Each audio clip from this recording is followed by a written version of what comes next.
But I think one of my favorite things that happened over the course of the con was I played Secret Hitler.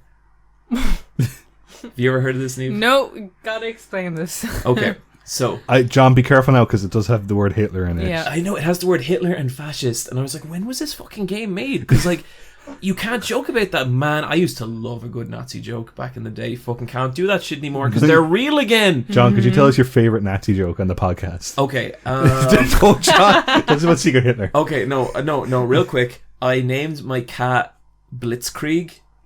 But that was not really a joke, but that was because I just thought it's a cool word. But now Nazis came back and I can't call them that anymore. So I just call Bert. Blitzkrieg was the nickname for the German Air Force during World War II, is it? Blitzkrieg was a tactic that it's the a German tactic. Air Force used. Yeah. I named my pet rat Bismarck. He was a U-boat. We've totally been Yeah, here before. In this we've been here. conversation. Anyway, yeah, so Secret Hitler. The way it works is, so we were playing with about 8 people.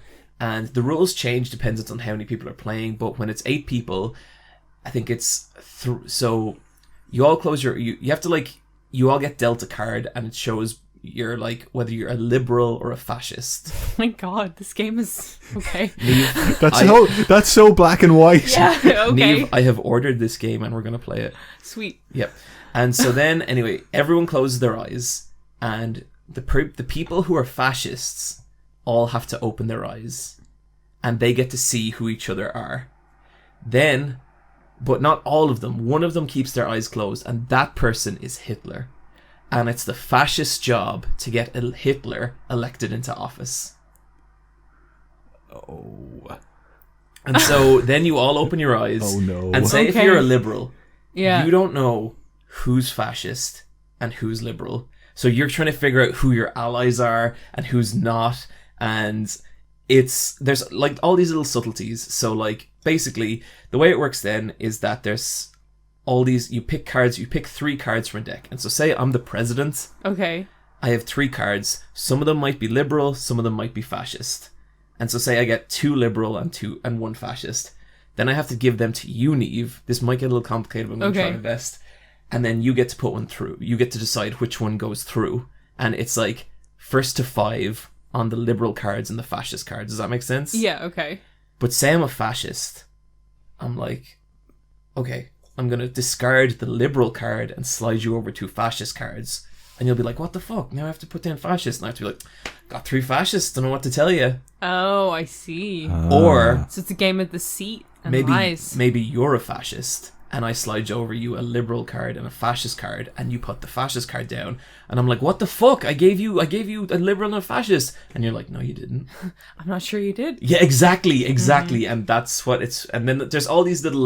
This sounds fun because I love lying. There's so much lying. I in this love telling lies. But then there's all these little nuances. Like the more fascist cards go down, the more crazy things get, because then you can start to ask like, okay, I want to see if you're a liberal or a fascist, and they have to hand you an envelope with which one they are in it.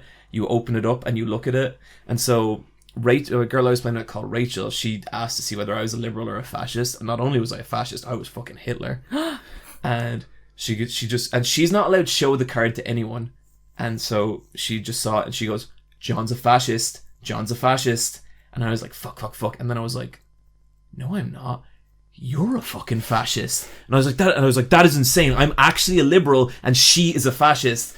And she had no way of proving to people that I was fascist, and it was really... And you're a very good liar. I'm a very good liar. And there was a part... It was so much fun like that. It does kind of fuck you up, because like, we played this game for like 3 hours, and by the end of it, someone would be like, okay, I'm going to go get a drink. And I'd be like, would they? Are they? But the best round of it by far that we played was me and Wooly fucking went at each other, because I was a liberal and I knew he was a fucking fascist. I could just tell. But then he was the exact same way with me. He was like, you're a fascist. And this was like 30-40 minute game, and all the way through I could see him manipulating and turning the wheels and just turning everyone against him. Then it comes down to the final play of the game. and neither of us are fascists. We were both liberals, and like the quiet girl next to me, Wooly's fiance, she was Hitler, and we couldn't believe it. And like I said it to Wooly after, it was like getting to chapter 6 of a JoJo stand battle, only to realize that neither of us had stands. And it was, and like that round shocked us so much that like I had to step away from the table and just hold my head in hands, because like you get so sure about who's your enemy and who's your ally, and when that gets flipped in the final round, you cannot fucking believe it. And it is so much fun. Literally ordered it this morning. It's going to be here soon. We're going to play. What's the minimum player? I think the minimum players is 4. Cool. And I think the maximum is 11. That's good. And I think 8 or 9 is kind of the sweet spot. Let's do this.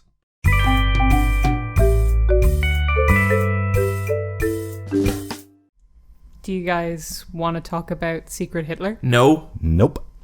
Why? We've gotten into it before, but I felt like that game... We recently played a game of Secret Hitler. I was very excited. I ordered a box of Secret Hitler because I wanted to play it with my nearest and dearest. Let me tell you, we weren't so fucking dear by the end of 2 hours of Secret Hitler. That was vicious. And Neve, I know you don't think it was because you have weird emotional problems, but things got weird. I don't think it did at all. I was like, this is fun and normal. I always knew Neve was a nasty person. I never really knew. No, you don't. You never do until lies are encouraged. But it was so scary playing with Neve, because I feel like with Neve, I feel like I could be a fascist and Neve should be a fascist. If that sentence was alarming to you, please go look up the rules of Secret Hitler. And I would still worry about Neve fucking me over. You know? Like, she's too much of a wild card like that. I played the game fair. Me and Michelle at the start knew what we needed to do, and we did it. We just execute a plan well. I just remember coming to the end of that, and like, you know when you can't get out of the game and you're still doubting everybody? I had that. Did you have that at all, Brian? I did. For me, it was just the fact that we'd play a couple games in a row and you'd forget which game you were in. Mm-hmm. Apparently, another way to play Secret Hitler is that you all move spaces each turn. So that way the game feels fresh again. That's a really good idea, because you do like assign identities to people. Yeah. Like, we had the nasty couch. We had the nice floor. We had... You were on the floor. Yeah, I was nice. I was also nice. Yeah. I think what Guess happens who was on the is couch? 2 guys go into a game being like, I can read people. I am so good at reading people. And then they can't read people. And then they're like, oh no, my worldview, it's shattered. Because I think that's what happened. I'm going to read you so hard next time. I'm going to read you like the fucking I book think you after are. your first game of Secret Hitler, you know pretty much how much you can read someone or not. Like, that is true. I think that fantasy did not last 1 round into the first game I played of that game. I felt it was the same as playing Monopoly. I'm sure you did, Neve, but you, like, I'm gonna restate what I said earlier in the conversation. You have weird emotional problems. It is true. She's a stone cold fucking killer. An absolute fucking killer. Every day, me and Brian are just so terrified that she's gonna reach out and snuff out our lives. We are surrounded by cables right now. She could easily choke a bitch out and then fucking and then make the other one look at it, like look at the body and go, "You did that."